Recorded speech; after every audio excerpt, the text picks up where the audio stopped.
This podcast contains strong language, mention of bodily functions, brutal motherhood, and things that you probably shouldn't say in front of your kids. Listener discretion is advised. Hey everyone, welcome to the very first episode of Spilt Milk and Secrets, where two first-time mums, me, Savannah, and my long-term bestie Courtney, are here to spill the milk on what motherhood is really like. We both had our babies in January, and let's just say life has never been the same. Between sleepless nights, sexist relationships, breastfeeding disasters, and juggling life and work, we're here to share the reality of being a parent, and especially those, oh my god, did that actually happen moments. Guess what? We don't want to do this alone. We want your anonymous confessions too. So join us and grab a snack and a cup of tea, coffee, or glass of wine and get ready for the ride. I think everyone thinks that they're going to put a dick in a baby's face, and it's like, bro, it's not that big. I'll be honest, I love a blowy anyway. I've never been opposed to a blowy. I think they're fun. But like, I just... Aunt Ball's just the best thing ever, though. Slap in the face. So, first episode, if you like. Yeah, welcome to the first episode. This is kind of hopefully going to be an ongoing thing. And if we sound super stupid, who cares? Because we need to talk about stuff. And apparently everybody else likes listening to it. But the theme for today is sex and relationships after babies. Because we don't talk about our fannies enough. No, fannies. We talk about our fannies all the time. You and I do, but Yeah.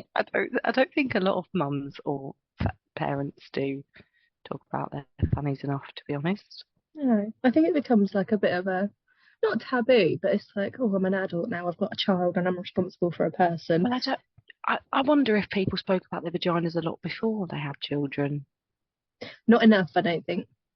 Mm-mm. But then how do you say, all right, I'm Courtney, this is my fanny. I'm worried about my fanny. She's got a good day. It's not a good day today, so her name's Cynthia. No. Oh, you say like, oh, I was having sex before, enough sex that I was having a baby, and now I have no sex. Now the thought of sex make my... No, it doesn't make me think. Just, that's really bad. But for some women it will. For some women it will right now. The idea of having sex made me feel like the old chin. So I hated it. We have not said that out loud to each other before, and for me, the association with sex and my boobs was huge. Like during the action of like foreplay, getting things hotted up, boobs were definitely like a main port of call for like attack. And because I always used to like my old nips being playing with. I used to love it. Now it's a different.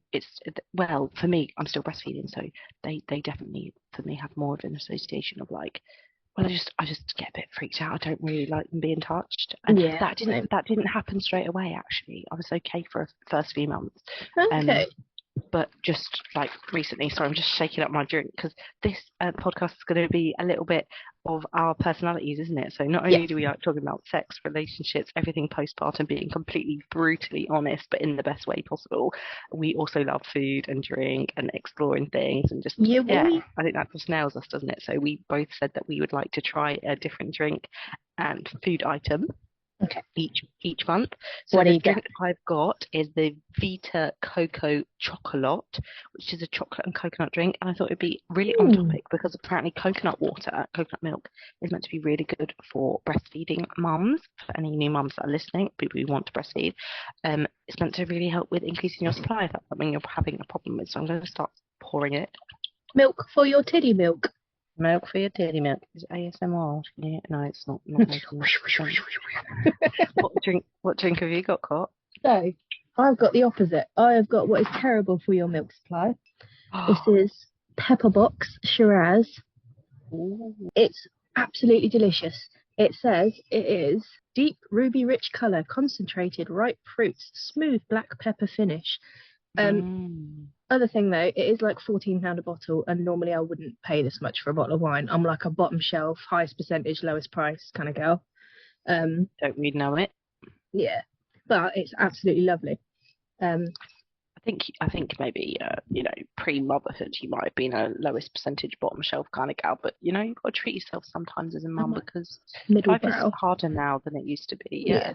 I used to have cooking wine. Now I'm on like middle shelf Shiraz. Drinking wine. No, that sounds awesome. I actually never liked coconut water or coconut milk before, so Is it nice? Is it shit? that's a no from me. Oh. Yeah, it's not sweet at all. It tastes exactly like coconut water with like a hint of fusty chocolate. Fusty chocolate. Mm-hmm. Food treat? Do you have a food treat today? We do. So obviously I've spoken to you about this before we started. I never liked Marmite until very recently when I tried it again, and Craig's like completely like, what the fuck about this, because he spent so long trying to get me to eat Marmite, and now I'm like, oh, just fucking all the Marmite cashews. Delicious. Oh, it's actually the branded shit. Yeah. Nice. Bougie. Oven baked cashews baked with lots of lovely Marmite seasoning. They sound banging. Actually, I love a cashew nuts as well. But see if it's a good pairing with your wine too. So Shiraz, a little bit peppery, a little bit smoky almost maybe with your Marmite. I think it's going to be a banging combo, but let me know what you think. Go for it. Let me sniff my nuts. Something we're not doing much of anymore.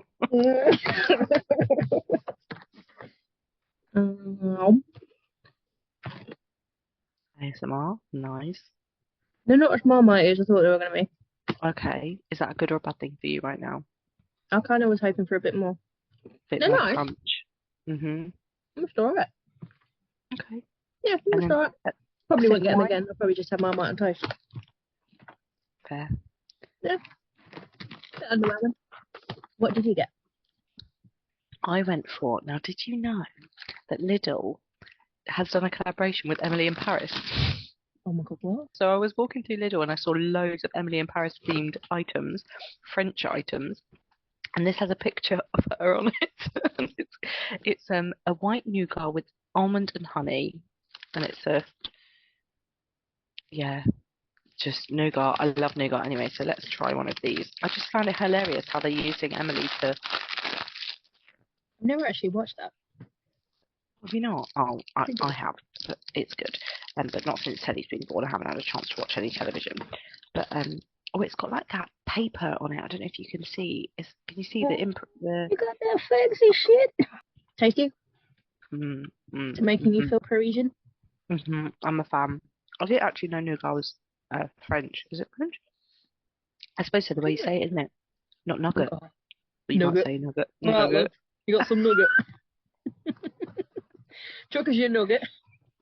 Talking of nougat. Commoners. Nougat. Let's get into it. Sex. Obviously, it's changed. I feel like our flirtation. I mean, I have to work harder for it now. And generally, I mean, it has gone downhill because I think it's just finding the time to have sex, which is kind of like, it makes me feel a little bit sad because I feel like we had such a good sex life before. And like we got weird before, and I really, really liked that. And like that was our little thing. I mean, how do you feel about it? Do you feel like things have changed drastically? No, let's be real. I am boring plain Jane in the bedroom. Like, we just really enjoyed each other, and we haven't felt it yet at a point where we wanted to explore any further than just having like basic missionary sex, right? Okay, maybe a bit more than missionary. Vanilla nugget sex. But vanilla. I just said vanilla like I used to when I was a kid. Vanilla nougat sex, but amazing, incredible, like best sex I've ever had in my life, and every single time amazing.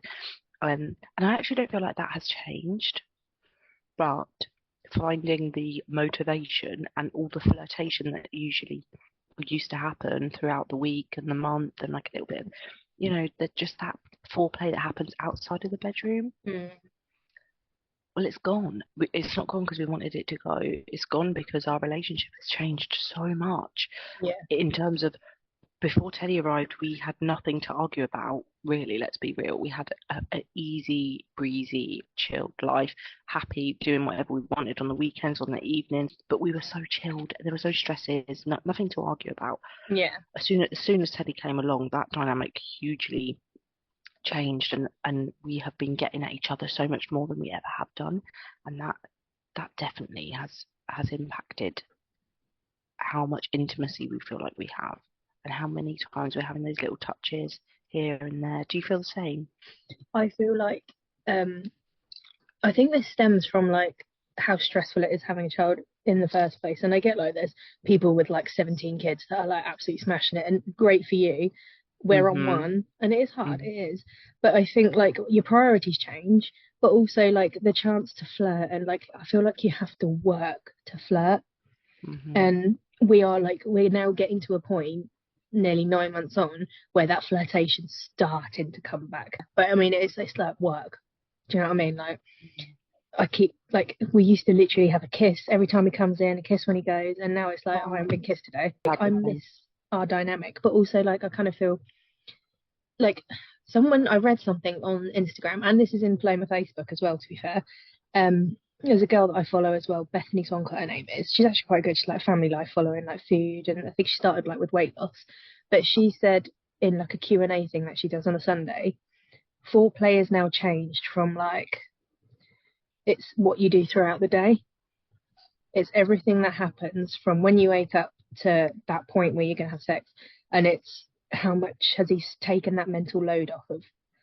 And that I think is so important, because like if he's been an absolute dickhole all day and I've had no help whatsoever, which doesn't happen very often, granted, but sometimes he's fucking awkward because he's a bloke. Like I think that's just some blokes, like whatever. That's so real, yeah, 100%. Yeah. Like the last 2 days, he's been like ridiculously like just perfect, and I'm like, is this a sex? Are you trying to do a sex? Okay. And he's like, no, I wasn't trying to do a sex, but if it's on the cards, and I think it might be on the cards. You did the washing up, you emptied the dishwasher, and you hung the laundry out, and you fed Maddie without like even being honest. You know, I'm like, I think someone's trying to do a sex, but like, not you.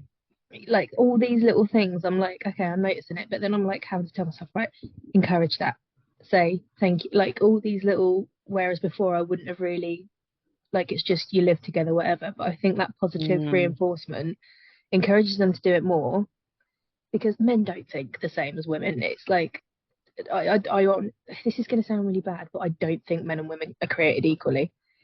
Like 100% they're not. Women are so much better at like the home and the domestic and the link to children and whatever. So you just in second nature. And then the men, it's learning. You've got to learn it. It's not next like, and I'm not saying that's for all men. I'm not saying that's for all women, but probably 70% of the time it is that case. And Craig, since Mads has now started like interacting more and doing more, he is more in tune to what he needs. And I think that took time for him to get to that point, which is absolutely fine. But then, like, you've got Marcus, who is like you said before, is he more the stay-at-home dad, isn't he?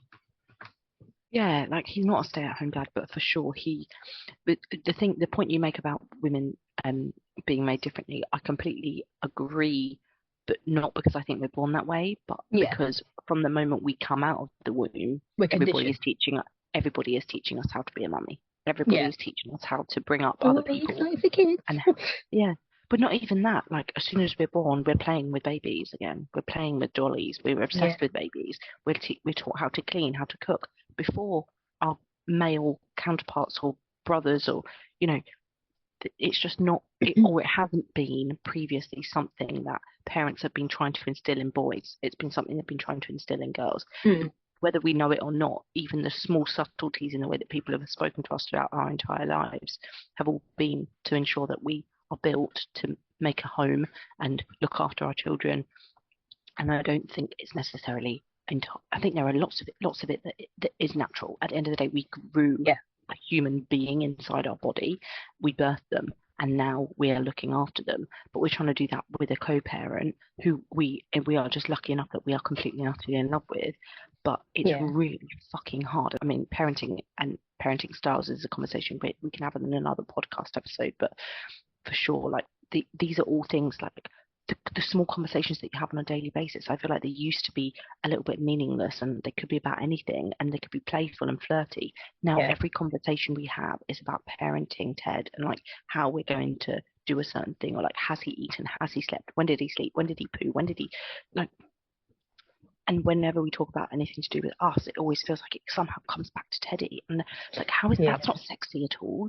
And Marcus is such a natural dad in that he's so caring and loving, and he naturally does a lot of stuff around the home anyway, because he was brought up in the way that to do that sort of stuff. So he's really, really mindful and really on it.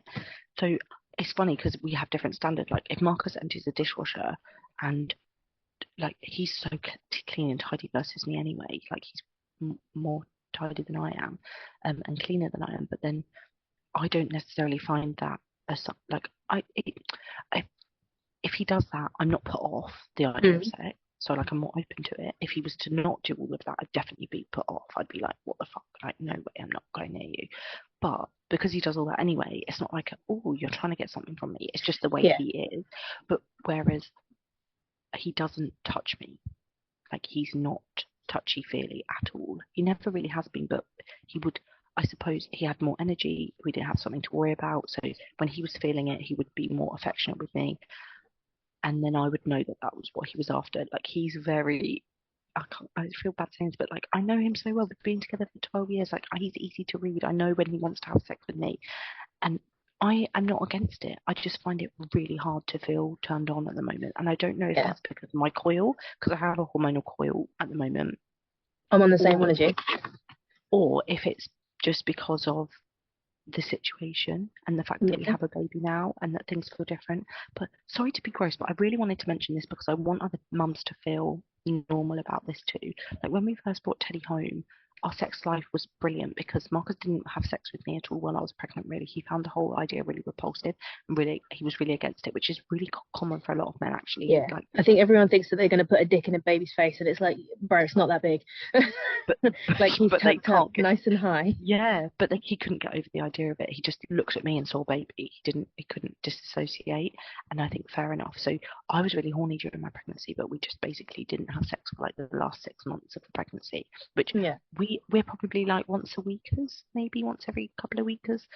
It's pretty normal for us. Sorry to interrupt. That whole so you said like the last 6 months of pregnancy you didn't have sex. We barely did either, and I felt so like self-conscious that he was like deprived, or what if somebody asked? And then I actually thought, I'm fucking knackered. Like my fanny feels like it's touching the floor. I am so tired. My bones hurt. Like I am now getting nauseous again. And like I thought this shit was done. I want to have sex, but then like you hear all these things about women who are pregnant and horny as fuck, and they're like shagging all over the place. And I felt so bad for Craig, so he had to settle for a couple of hand jobs. Not throughout the whole 9 months, obviously. That was good of you, though. To be fair, a lot of women wouldn't even bother. I know you did, babe. You shouldn't. I don't think you should have, but I don't think it's something you can help. It's not a conscious feeling that you're having. It's just you do worry. You think like, am I fulfilling them in that way? And really, really hard. And I said I felt horny. I felt horny for like I just wanted to get out of my system, but at the same time, equally felt like fucking hell. My hips hurt. I do not feel in. I didn't feel sexy even in the slightest. Like there were so many parts of me that didn't want to, but at the same time, like I felt like this animalistic urge to. I had a really good relationship with my vibrator throughout pregnancy. Yes, really good relationship. We were besties. Besties. I don't use one, but my hand and I were besties. Like just a little. I'm too lazy to use my hand. Just to get it out. Like just get it out. I just needed to just so many times bring it out. Just get it out of my system. Even just like I'd be at work and I could not concentrate. Just 5 minutes, get it out. I'm done. Okay. Seriously, I've never wanked at work before. You know. Let's not talk about that. But to be fair, I've always worked in like open spaces or like kitchens or a supermarket or a butcher's. Like, do you know what I mean? It's not really the place I can just, flaps out, have a wank. It's not something I do during work hours, but it's. But you know, it's like going to the toilet. It's just like doing a wee. Sometimes you just have a human need.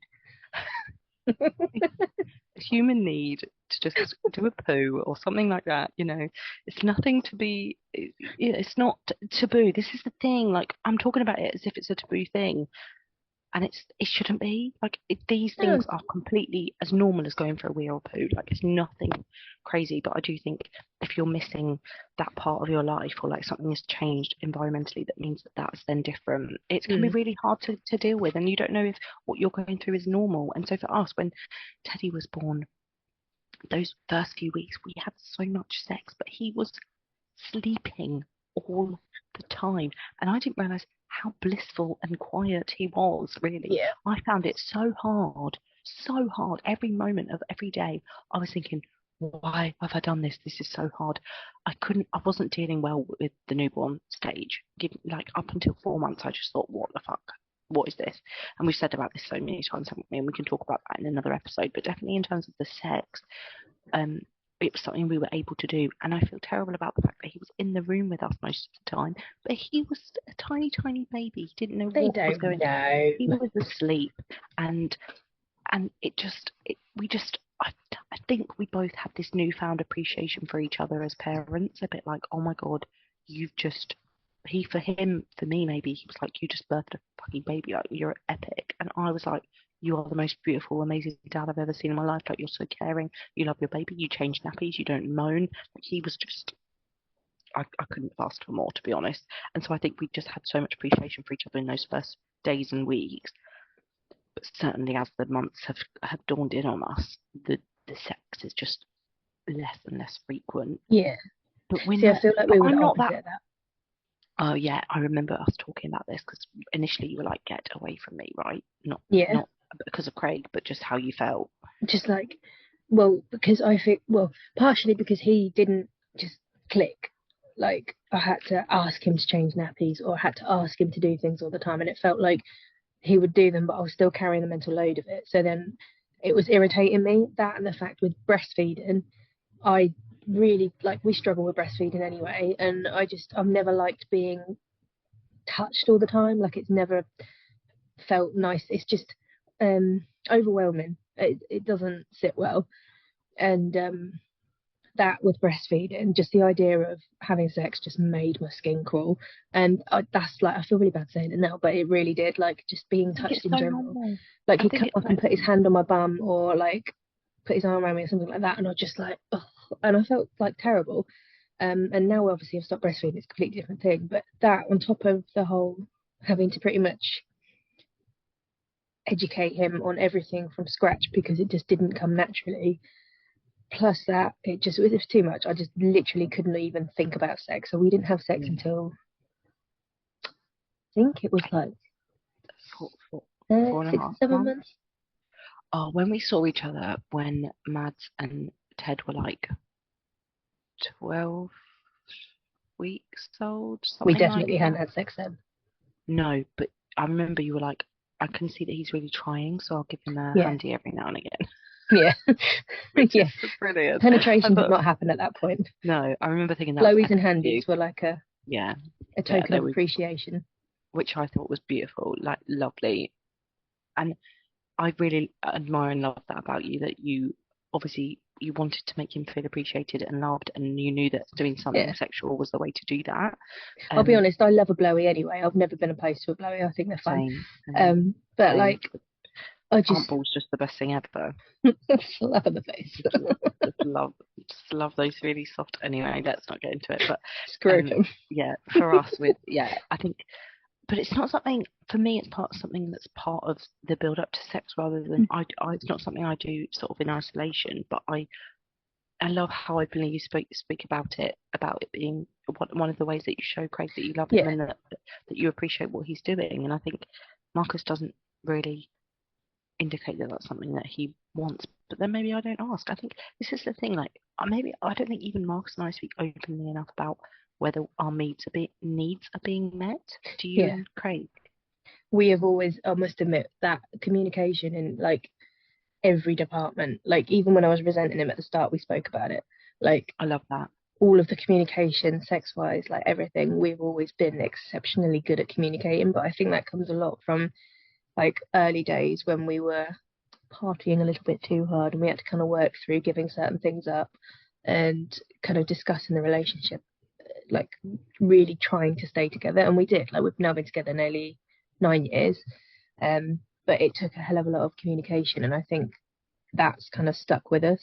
And we're both talkers anyway. We're both like talking things out, and I think it helps us both to. That's why you're so amazing together. I think that is one of the key things for a long-lasting, healthy relationship, though, isn't it? It's about that honest and open communication. And I lately have been feeling more anxiety than ever when it comes to striking up a conversation with Marcus about anything. Yeah. How does the conversation go?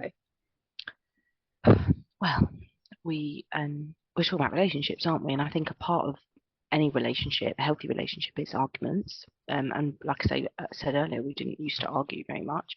And I've been listening to an audiobook recently, which is called The Book You Wish Your Parents Had Read, and Your Children Will Be Glad You Did, or something along those lines. I can share it in the description of the podcast. But it's an absolutely fantastic book written by a psychologist, and I'm only on chapter 4 or something, but one of the chapters is about relationships and the environment in which your child grows up in, and how to have healthy arguments and discussions. And just listening to that chapter of the audiobook made me realise how unhealthy my approach has been to conversations that we've been having, because I think of how anxious I've been to raise up to certain topics about anything, and I don't know why. I don't know where it came from. I think it could well be a hormonal thing that could be linked to the coil. I think there's so many questions that I've got right now about why I've been feeling the way that I have, but I definitely feel I don't want to get upset as well. I feel okay right now, but like I got a bit upset yesterday, like saying this to him. I said to Marcus, like, sometimes I feel like when I raise my arm out to you to say, let's have a chat, babe, like let's talk about something, and let's not just spend the next 25 minutes on our phones, which we don't get to do much anymore. You know, when we're at home and we're spending time being present for Teddy, and then when we are alone together we just sit on our phones, and that's needed too. But we just, when it's time to have a chat, it's never him raising the let's have a chat. It's always me, like, should we talk about something? And then I kind of get like an eye roll, or like a like it's effort, like I can't really be asked to talk to you. And I think, is it my fault? Am I doing something?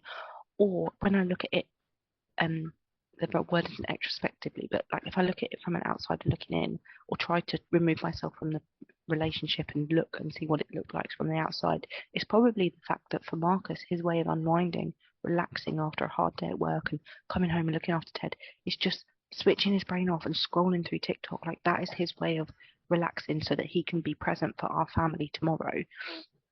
But for me, I want to chat to him because he is the one person in the world that I'd like to speak to. Yeah. And when I see that he doesn't want to talk to me, I just feel horrible. I just feel like he doesn't love me anymore. He doesn't like me anymore. I'm not somebody he wants to spend time with. I don't know if this is a common thing, do you think? Or like, so it's funny that, like, literally everything you just said, but not necessarily having a conversation, but like, so if I've asked Craig to do something, or I say, like, it got to the point where the way he would answer me was like, whoa, as if I was nagging him all the time. Yeah, so in the same way, but for like different reasons. And I said to him, like, it makes me feel like you just don't like me.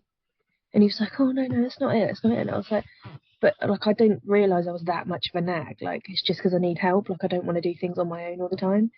And then we had like a whole conversation about it. And it was like, to be fair, since we've had the conversation, that whoa, or the eye roll, or the way he responds to me has completely changed, because I think he realises that it's not because I'm doing things out of like, well, you need to help. It's because I need help. It's because it's hard to do it by myself. But I don't know. It's like, no, but I think, like I said earlier, he doesn't just instantly. It's not an instinctual thing, is it? It's more he has to be reminded, and I hope that with time that will improve. And it sounds like it already has, but yeah, I definitely feel like we have such a burden on us as mums at the moment. We are the default parent, and that is really hard. And I think men are generally getting better in our generation at realizing that has always been the case and not wanting that to be the case anymore. But I think, as you say, naturally they find it a struggle because it hasn't been something that's been instilled in them to stand up and be more of an equal parent. And so we do have to do a lot more reminding, and like, oh, will you just do this and can you do? And I hate asking. I fucking hate asking. I'm so sick of asking. I don't want to ask, can I go and have a fucking shower? I had a shower today for the first time in 8 days. That's grim, but that is my reality. Like, I genuinely don't even have time for me, but nor does Marcus have time for him. I'm not trying to say like he has loads of time for himself, but he just gets up and can sort himself out and have a shower, and I just naturally just glide everywhere that he's not, I am. Yeah. But everywhere that I'm not, I don't know where the fuck he is. Like, it's not like he just naturally takes my place, whereas I feel like I'm constantly there in the shadows waiting to like, does Teddy need me now? Does Teddy need me now? Yeah, that rings so true. My ears are constantly like pricked up, like does it, whenever he's going to need me, I'm going to be there.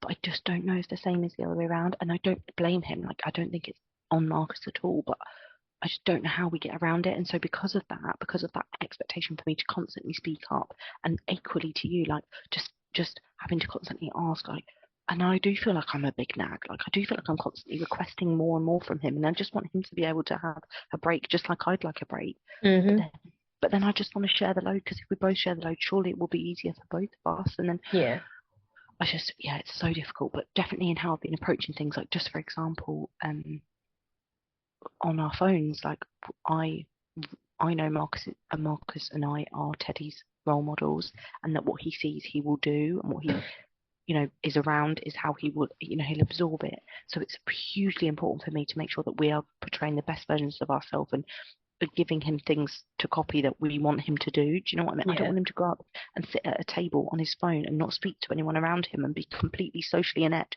That's not something I want for my boy. So I'm like, okay, we need to not be on our phones when we're around him. Pay attention to him. He's our baby, and like, he needs care and love and respect. And I just think we owe him that. So I just literally don't go on my phone. My phone is somewhere else in the room. I'm so infrequently on it now.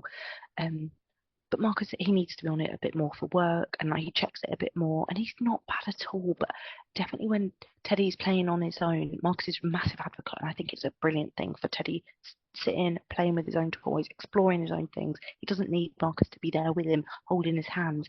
But Teddy is a lot more attached to me. Like, if I'm sat on the sofa looking at him but not actually playing with him, he's kind of like, Mum, come and, like, he's always like, come and play. And then so I find myself sitting and playing with him a lot more. And then I look at Marcus, who's sitting on the couch just watching him, sort of like scrolling through his phone, and I think, what the fuck are you not playing with him?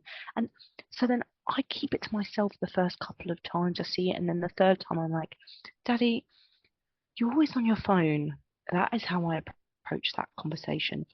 And this audiobook just told me straight out, like, this is a wrong way to approach an argument, or a way to resolve a conflict, because that's what the conversation needs to be, right? It's something I'm not happy with, and I think we should change. Let's have a conversation about it. But me saying you're always on your phone is really not the way to do that, and that's kind of how I've been approaching every conversation. And it's also not sexy for me to say to him, you're always on your phone. I'm basically saying to him, you're a bad dad, and that's not right. So what I should be saying is, it makes me feel like you're not paying attention to Teddy when you're on your phone. That's okay, because I'm explaining to him how it makes me feel, and he can justify it or explain it. But I think I've been really trying to have like competition with him, like, I'm a better mum than you, like, I'm a better parent than you, because I don't sit there on my phone. And I have been trying to get like one up on him. Go. I was going to say, it's like everything you're saying right now.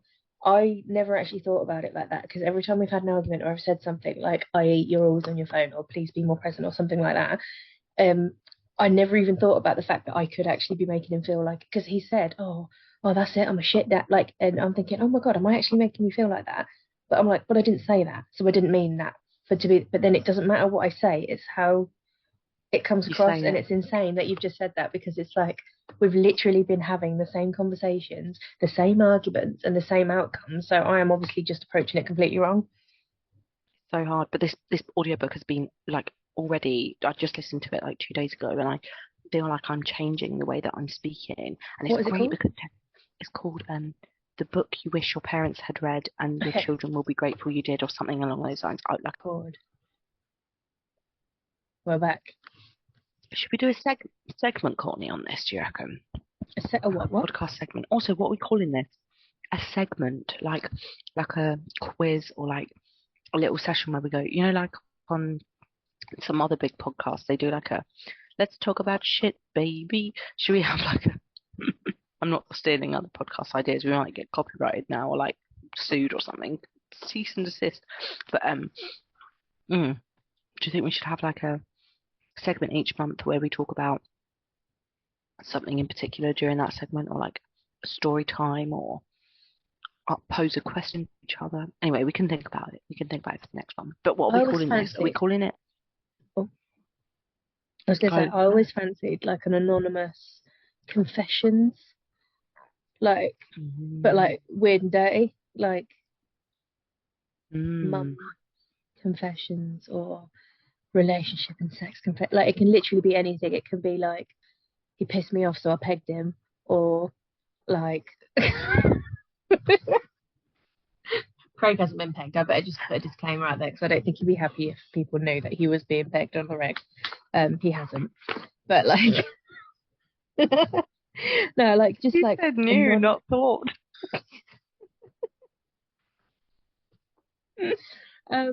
No, like just some things that you probably like, just something weird and wonderful, or like, you know, I like your concept.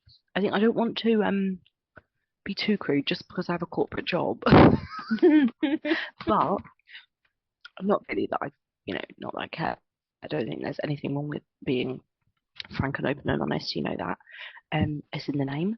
But I think that our initial concept was to talk about like everything motherhood and have a little bit of something to eat and drink, but also we want this to just be a place where anybody and anyone, anyone and anyone can.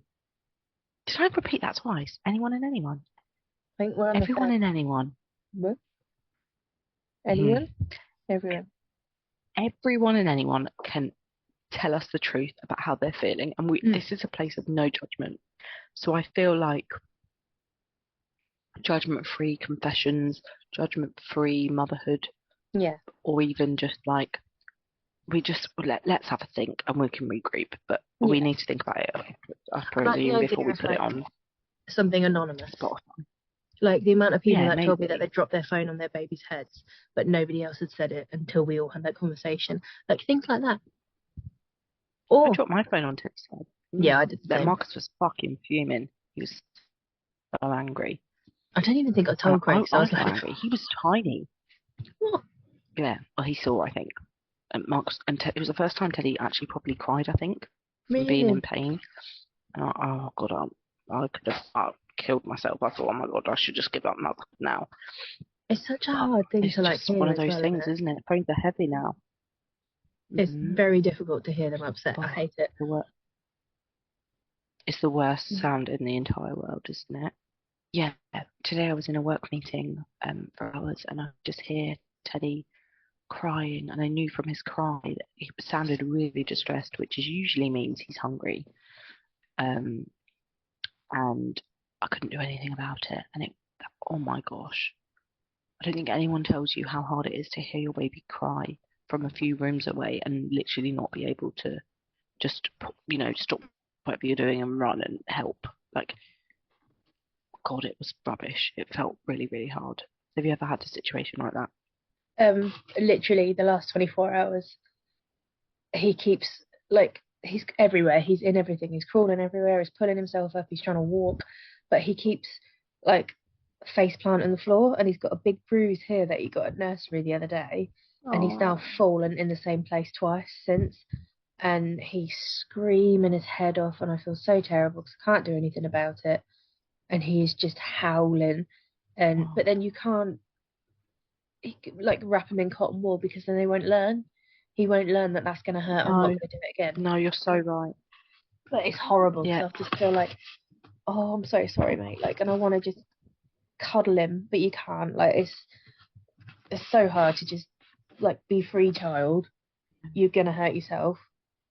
But what can you do? It's the worst. Yeah. No, I'm so with you, and Teddy's in exactly. It's crazy how close together our babies are. Honestly, it blows my mind. But like, he's in exactly the same phase. They're both on an even keel right now. And I love that we're both going through this together. But like, Teddy is his top two are coming through, I think, because the teething is just insane. And he's so grumpy with it. He's not sleeping well. He's gone from sleeping through the night, which it was absolutely insane that he started doing that. We hadn't had that. I mean, I know you're quite lucky with Mads and had that quite early on, but Teddy didn't sleep through the night at all until he was 8 years old.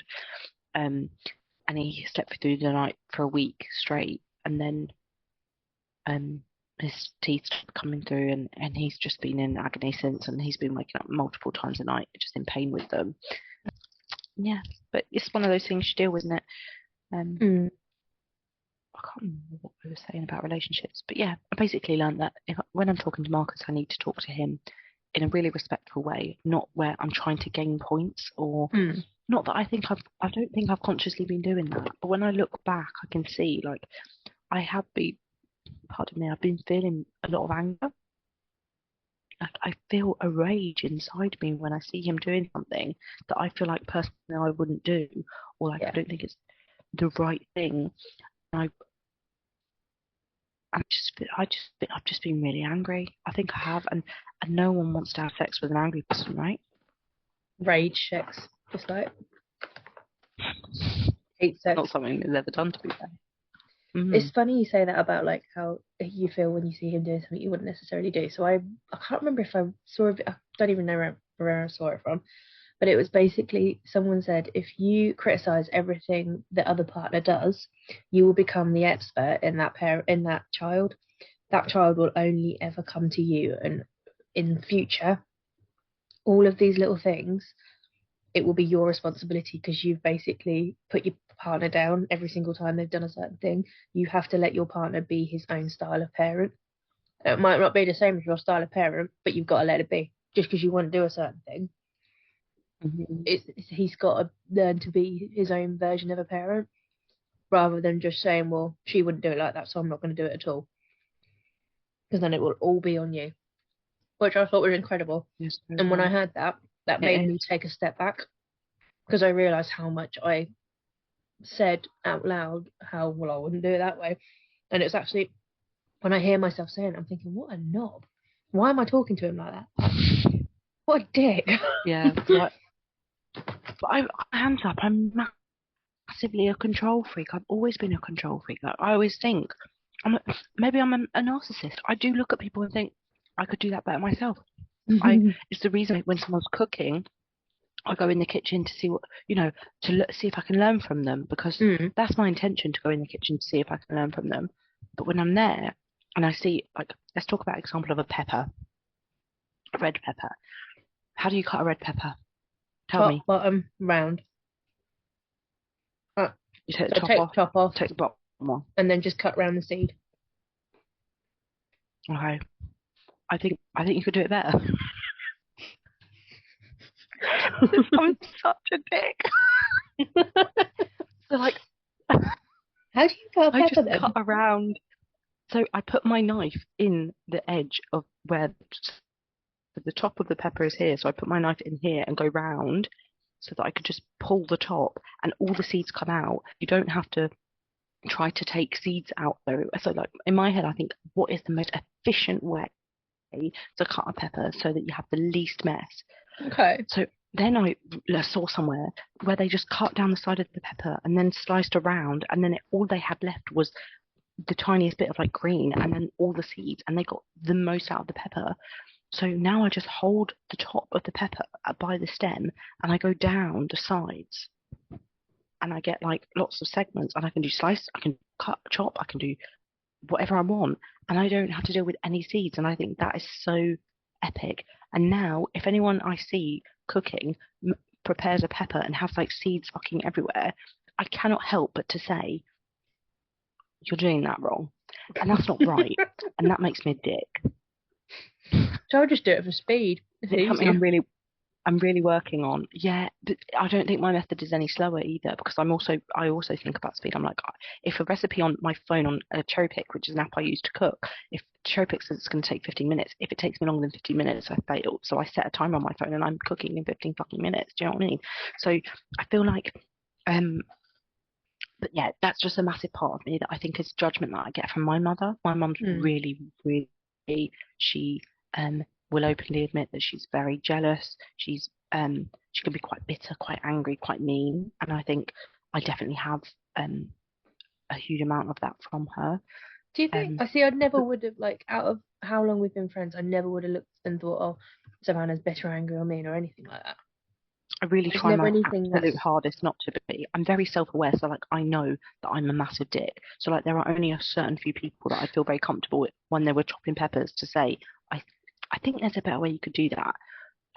But no matter who I say it to, I cause offence. Like, but I really try and bite my tongue because I know it makes me a bit of a dick, and I really don't want to be. So every single day I wake up and try to choose the best version of myself and try and be somebody kind that people would like to be around.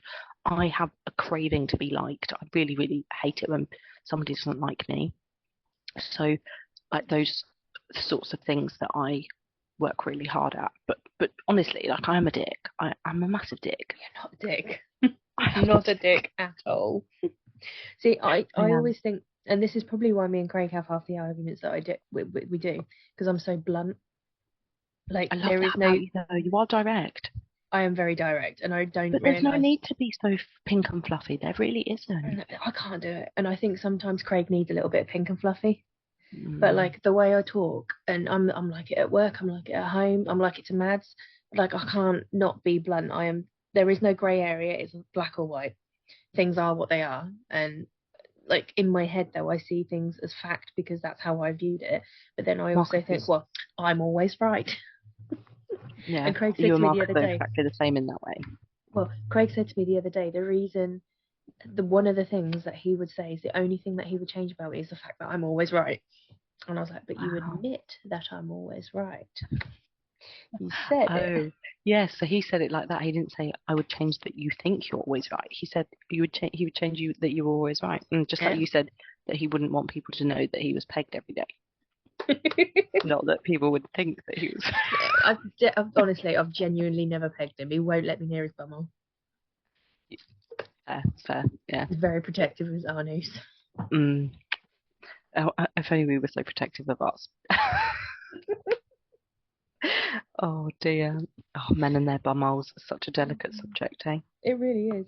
You know, right, this is another thing that gets me. He shits twice a day. And like I would love to spend 45 minutes on the phone scrolling through him, like just on the toilet scrolling. 45 minutes a time. It probably isn't 45 minutes, but in my head I think it's 45 minutes. Yeah. It's like literally first thing in the morning, and then as soon as he comes home from work, and I'm excited when he comes home from work. I'm like, yeah, Daddy's up. I'm going for a poo. I'm like, for fuck's sake, again? He's going for another shit. Does Marcus not do this, or is this just like he has one a day every day, and it's not too long, and it's usually just before he has a shower each day. So he has like a nice routine, nice and compact. He's a bit autistic, like he has his set routine, and that's his bumhole's autistic. Yeah. Whereas I've been constipated since I got pregnant, and since I've given birth, I'm still constipated. So I've been constipated for about 20 months at this point, and yeah. I'm shocked, but you can't tell because my face doesn't move anymore. Love that for you. I absolutely love it. But no, yeah, I'm still constipated, so my poos are very, very infrequent, maybe once every 4 days. And when I need to go, like I really need to go, so I'm going sitting down and then like little rabbit pellets coming out for like 10 or 15 minutes, and then I feel very unsatisfied, and then I go back to being a mum, and I'm not getting any time. And that's probably honestly, probably the fact that I'm only showering once every 8 days is partly to blame for the fact that we're not having sex as well, because who wants to have a sex with a smelly bitch? Yeah. Like, no, let's be like, if I'm being really honest, like I smell myself every day, and if I do smell like BO or like sweaty, or if I feel dirty, I will say to Marcus, like, can I have a shower? Which I know we shouldn't be asking anymore, because we're not. She'll be like, bitch, I'm going for a shower. Yeah, he always says, do what you want, you don't need to ask me. But I do always ask. I can't help it. I can help it, and I will stop. But at the moment, I just feel like if I was to get up and go for a shower, no one would be looking after Teddy. This is what I was saying earlier about automatic placement. Like, it just doesn't happen. So Yeah. I do Do you ask. find, right, breastfeeding, do you get that oniony titty smell? I've Like not had onion your titty. sweat stinks. My sweat stinks more than it ever has done in my life, but I don't smell like onion tit. I had like well oniony titties. Like I Mhm. felt like everything was like proper like Pongy. potent. But apparently that's the whole thing. Like your body secretes extra smell so your baby can find your nip nops. My mind is fucking blown. It makes so Yeah, much it's a sense. whole thing. It's a baby seeking thing. So I'm walking around for the first 6 months of baby's life, stinking of onions, and it's also he can find my tea. Look, have you seen the size of me? Ain't gonna miss them. Like, No, same. Although another weird thing about boobs and nips and breastfeeding, which we should do another podcast app on breastfeeding, but for sure, I was talking to a friend who is due. She's pregnant. She's 25, 26 weeks pregnant now. She's just the most incredible person. I can't wait for her to have a baby. But we were talking. She had a boob reduction surgery, and her nips have changed colour already, which I was trying to encourage her, like to say was a really good thing because she's unsure that with her breast reduction surgery she'll be able to breastfeed because a lot of the time it can stop you being able to do it, and that's really sad because it's something she would like to do. So we were talking about it, and I said, well, have you had anything happening so far, because obviously like you're kind of past halfway now? And she said, oh, my nips have got darker. And I was like, that's amazing, like that's such a good thing, so explaining that when your baby's born they can only see in black and white really, and so your nips changing colour is so that your baby finds it easier to find your nip. And then I realised that didn't happen to me, which is maybe makes a lot of sense because when Teddy was first born, I remember thinking, I thought babies knew how to breastfeed, or at least knew like how to find maybe the boob, and Teddy was rubbish. He was so rubbish. But what also happened was that my nipples didn't change colour. They also didn't get bigger, like they didn't stick out for him to find them really. And so the whole thing was just confusing for him, I bet, because he was like looking for a dark nipple and where's it the wasn't titty? there. Where's the Yeah, titty? yeah, that is genuinely how he was all the time, just so confused looking for the titty, and it just, I had to like put it in his face, like put it in his mouth. Now he finds them and he thinks they're funny. Now he plays with it, and it's like this is another point. Like it's gone from being something that was sexual for Marcus to being my baby's play toy, and those two things are jarring for me. Like my baby's play toy is not my. Do you know what I mean? It's no longer Yeah. a sexual thing. And the weirdest thing that I'm gonna say in public is that before, when I was pregnant, my friend told me a story about how her partner, his brother, had been breastfed by an auntie when he was a baby. That fucking trips me out. Right. So when I was pregnant, I was like, what the fuck? Your partner's brother was breastfed by his auntie. And she was like, yeah, well, the mum didn't know. The mum had left the baby in the care of his auntie who had a baby the similar age. And the baby was hungry. So she just fed him. Is that like assault or something? As a breastfeeding mum now, I don't see anything weird about it anymore. And I know we're not on agreement here because I can tell by your reaction, and that's quite unusual because we usually agree on things. But honestly, the association for me, the weirdness about a baby sucking on my titty has been removed. Like I would feed any baby with my titty. There's no connotations anymore about another baby that's not mine. Like my boobs are there to feed. Like that's how I feel at this point in time. Probably when I first started breastfeeding, I didn't feel like that. But I'm at a point where breastfeeding is like I'm a bit in awe of it, and I'm a bit like, wow, I can't believe we've come this far. And it's something that I detested so much, and I just wanted to stop. I couldn't wait to stop, and I just pushed past the point where I thought I want to stop now because, to be honest, and we'll talk about this in another episode, my partner's disappointment in me would have been so big. Really? Like, that's genuinely.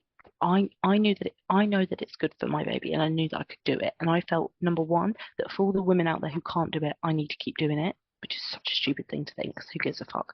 Second thing is, it's the best thing for him, right? Mm. I mean, not really. I don't know what my cat is doing. But I just thought, like, he can have milk, Kinder milk, like, that'll be fine for him. But if I can keep giving him booby milk, then surely I should do that. And so I just felt like there wasn't a valid enough reason for me to stop, because the only reason that I wanted to stop was because I wanted to stop. Like, that was the only reason. So, and I knew if I said to Marcus I want to stop, that he would be like, oh, he'd say okay because he respects me and he loves me, but he would be disappointed. And because of that, I just didn't even raise the subject. So I just carried on, and I've carried on to the point where now it's the easiest thing in the world. And I feel like, because it happens so little, like it happens first thing in the morning and last thing at night, it's this little moment we have together. It's like 15 minutes of the day. I pump for like 2 hours of the day, but it's I'm so used to it now. It's non-consuming. It's almost become like such a normal part of my life. Sorry, I've really gone on a tangent here, but for sure, like, it's just yeah, we can take this bit out.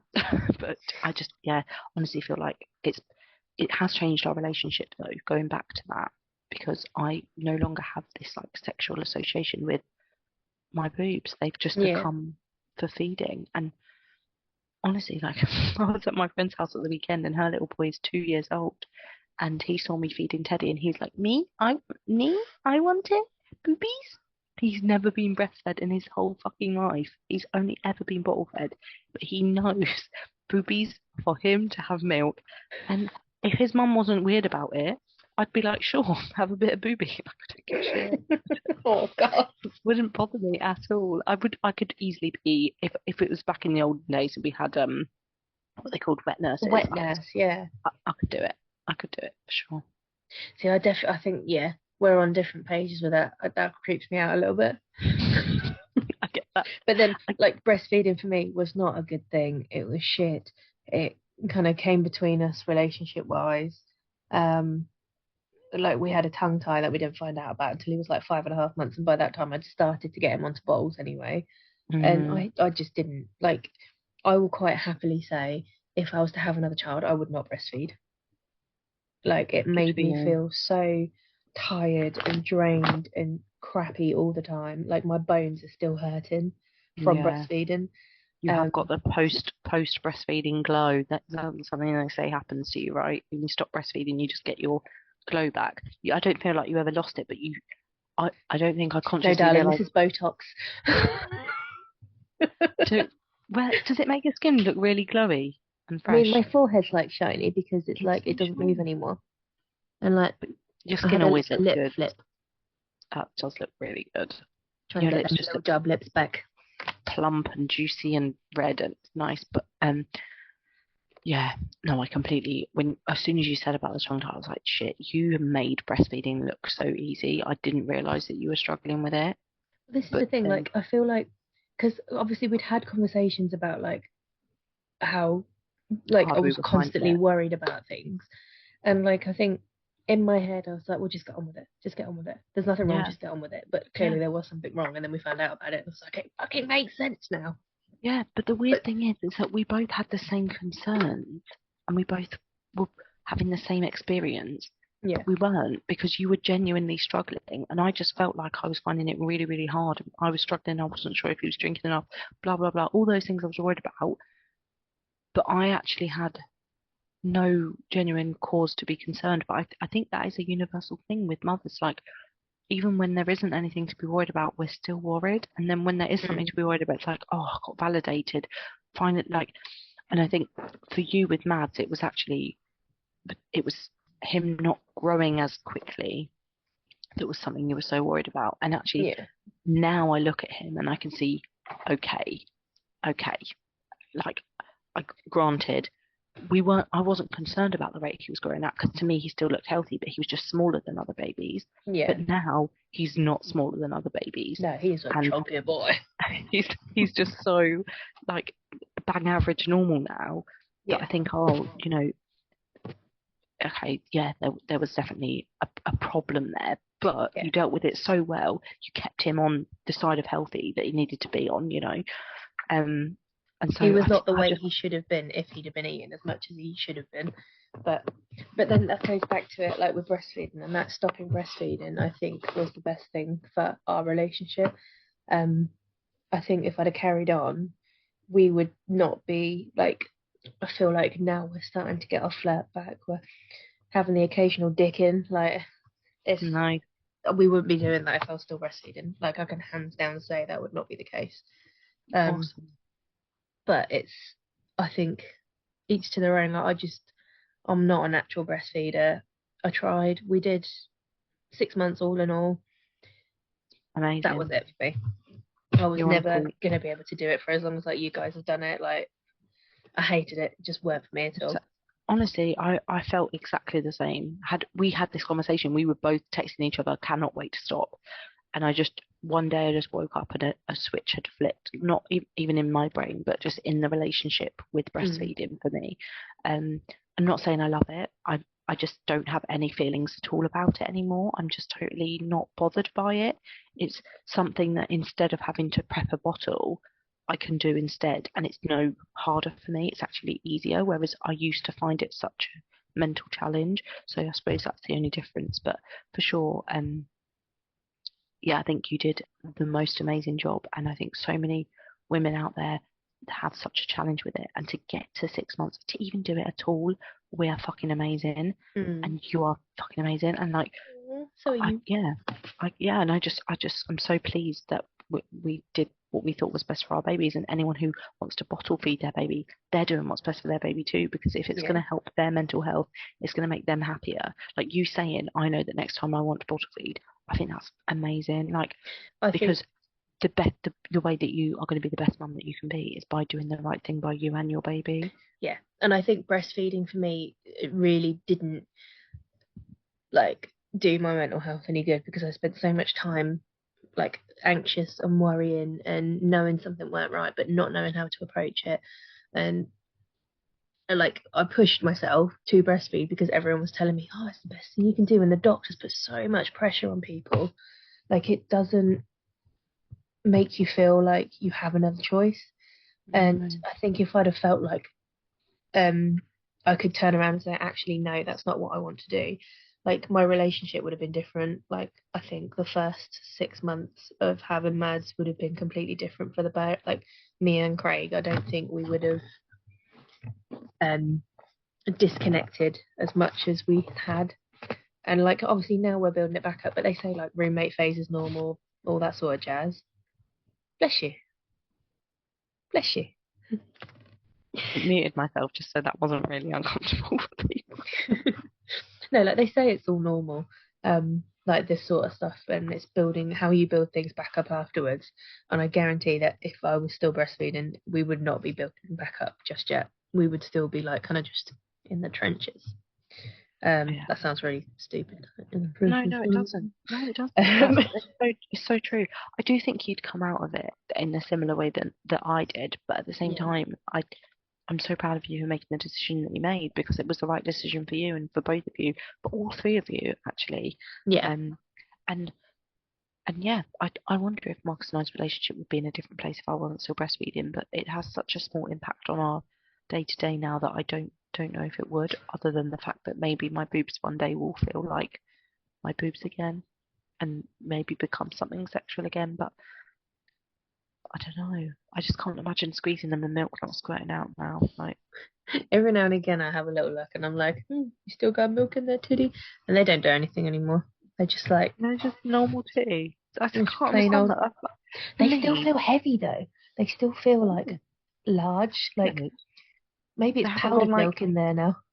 They haven't got like an empty sock. No, they're like coffee mate. Coffee mate You're titty. joking. I'm buzzing about that for you because I'm so nervous about. Oh no, they've changed shape. They've definitely changed shape. Have they gone more like? They're just heavy. Like there's half an udder full in there still. It's just powdered now, huh? You can make a white chick's joke. Yeah. Literally. But your mama is so old, her breast milk is like. I watched that the other day. I fucking love that film. You managed to watch a film? Fuck off. Yeah, because he started nursery now, and I'm not fully like this is my last week with like a couple of days of holiday, so like I'm back to work full time next week. So like I had an afternoon where I was like, I've got nothing to do. What am I going to do with myself? So I put White Chicks on. Oh, I love that. I'm so pleased you're getting some time for yourself because, Jesus, when you go back to work, it's just it's easier, I think, than being at home all day and looking after a baby. Don't get me twisted. I think looking after a baby is the hardest thing I've ever done and will ever do. But balancing your time and having any time for yourself once you're then working, and then you feel like you don't get to spend any time with your baby, and then you feel guilty. Oh my God, it's just a lot. Like Teddy is you having this attachment problems right now. So like every time you leave the room, he cries. Yeah. But it's like it depends what mood he's in. Like even putting him in the room with you in his playpen, and he's like, "Where the fuck are you gone?" Yes. Which is like when he goes to nursery, he's absolutely fine so far, touch wood. But when we're at home, it's like he's just got to be near, on, around. Yes. It's more, I can walk, it seems to me more like frustration that I can walk away from him, that he really doesn't like. So like we'll be sat playing together and I'll be like, oh, I'm just getting up to go and do something. And I'll get up and walk away and he just straight away, and I'm like, babe, I'm just here. Like I'm 4 steps away, and then he crawls straight over, clinging up my leg, trying to climb up me. I'm like, baby, it's so cute. I'll give you a cuddle because like you're only going to be this small and you're only going to want to do this for the next few years probably, and then you're not going to be fussed about me at all. So I'm trying to live in it and appreciate it, but at the same time, wasn't it nice to be able to do a poo in peace? It will have it again, babe. We'll get it back again. But it's just tough. Like it's tough because I work from home 4 out of 5 days a week, and Marcus's mum, Teddy's nanny, comes to look after him at our house for a couple of days in the week. And so if I even want to come downstairs to go to the toilet, to get a drink, to get my lunch, whatever, they're usually down here playing, and I can't hide. So like I just if I was in the office, I could just go to the kitchen and grab a drink and sort myself out. And when I'm here, don't get me wrong, I love seeing Teddy and I love spending a bit of time with him when I can, but I can't leave again because he cries, he's getting upset. So then I feel really awkward just even coming and getting a drink. So it's just a little bit of unnecessary like angst, I suppose. Look at these fucking lines. I need Botox so bad. It's more here that's bothering me. Like when I wear makeup, it's settling so bad under here. So you can get, I think it's like a jelly roll or something like that. But look, if you see in there, you can see where my muscles stop moving. Can you see it?